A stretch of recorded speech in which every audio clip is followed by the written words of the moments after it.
Você que está acompanhando o Jornal Diário da Manhã, aqui pela Rádio Diário, via d24am.com, percebeu que a nossa equipe não colocou a imagem desse preso, esse motorista de aplicativo que tentou estuprar, violentar a sua própria passageira e ainda roubou essa mulher. E por que a gente não colocou a imagem dele? Porque tem uma lei agora, que é a lei de abuso de autoridade. A gente vai entender melhor como é que funciona essa lei e nós convidamos o presidente da OAB, Ordem dos Advogados do Brasil, que é o advogado Marco Aurélio Choi, a quem a gente agradece pela vinda conosco. Muito obrigado. Bom dia, presidente. Bom dia, Patrick. Bom dia a todos os ouvintes aqui da Rádio Diário, já com saudade, dizendo que o Rádio OAB está de recesso, mas está retornando agora dia 20 de janeiro, com força total aqui na 95.7. Está no Diário da Manhã com você aqui. É uma honra falar com você, falar com os nossos ouvintes, falando sobre a lei do abuso de autoridade, que começou a vigir agora em janeiro, né? E aí você falou um ponto interessante, um dos pontos interessantes da lei, que foi objeto de veto do presidente Jair Bolsonaro, mas foi derrubado pelo Congresso Nacional, que é a questão da exibição da imagem de presos. E aí a imprensa fica, poxa, mas eu não tenho e o direito de informação, né? Como é que eu... E as vítimas que querem reconhecê-lo para robustalizar, dar mais robustez a um provável inquérito? A conduta que é proibida e que constitui abuso de autoridade é a autoridade policial encaminhar e ela, autoridade policial, fazer a divulgação das imagens. O tipo do abuso de autoridade não se comunica com os veículos de comunicação. O veículo de comunicação que pegou a imagem lá do preso chegando, aquela abordagem ali inicial que a imprensa faz um trabalho importante para o Estado de Direito. Essa conduta de divulgação da imagem de preso não é algo proibido da imprensa. O que é proibido é justamente a divulgação pela autoridade policial. Então, a imprensa que fez a sua cobertura e filmou ali o cidadão, não tem problema nenhum. O grande questão é aquelas famosas apresentações, né, que faz aquela coletiva, o cidadão ali é exposto. E qual é a razão disso? É exatamente esse ponto que eu gostaria que o senhor explicasse bem, porque isso acontece em qualquer lugar do mundo ou não? Não é assim? Na realidade, assim, isso é algo dividido. Em alguns lugares, obviamente, isso não acontece, outros acontecem, mas assim, para que a gente possa entender a razão de ser da regra, né? Imagina que o cidadão está naquele momento ali ainda na condição de acusado perante a autoridade policial. Ou suspeito. Né? Ou ainda suspeito, nem a acusação efetivamente existe, né?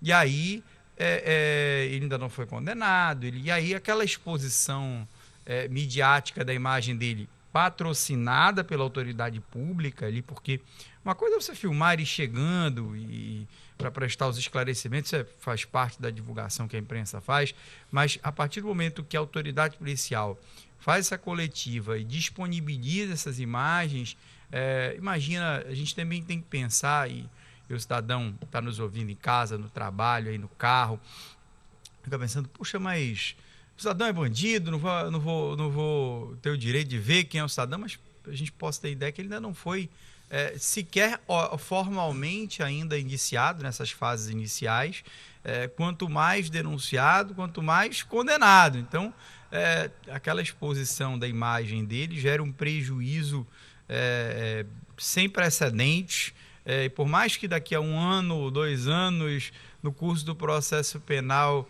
ele possa ser considerado inocente, nós temos toda aquela questão que os tribunais superiores já tratam do chamado direito ao esquecimento, né?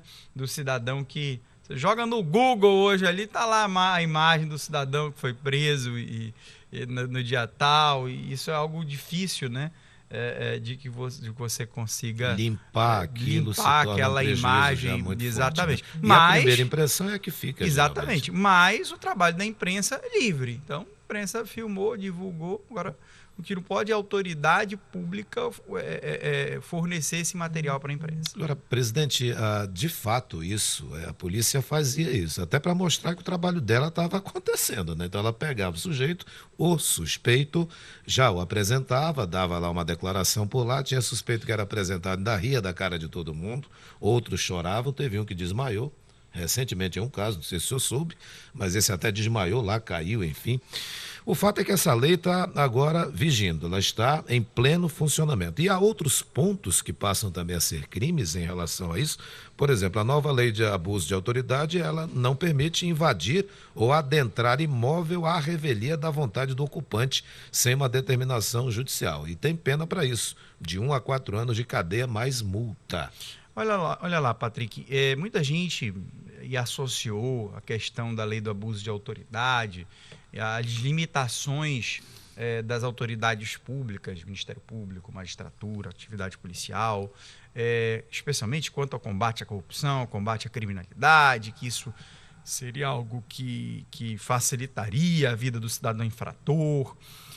Na realidade, todas essas condutas já são condutas proibidas no sistema jurídico judicial brasileiro, né? Você só pode adentrar na casa de alguém ou por flagrante delito, acontecendo um crime ali, a autoridade policial vai ali e invade mesmo para evitar a ocorrência do crime, ou por um mandado judicial. Então tem uma ordem judicial para que se adentre aquela casa. Então essa regra sempre existiu. Mas mesmo com ordem judicial, não se pode adentrar na casa do cidadão brasileiro a partir de 6 da tarde até 6 da manhã. Mais ou menos, porque a ordem judicial pode, inclusive, excepcionar essa regra. Há né? exceções? Há exceções. Imagina o cara que trabalha o dia inteiro, só vai para casa e não está na casa durante a noite, por exemplo. Ele só está na casa depois das 6 horas. Então, o mandado judicial pode trazer a especificação de que pode adentrar a qualquer hora, a ordem de arrombamento. Então, assim, essas regras elas sempre existiam. O que a lei de abuso de autoridade vem trazendo?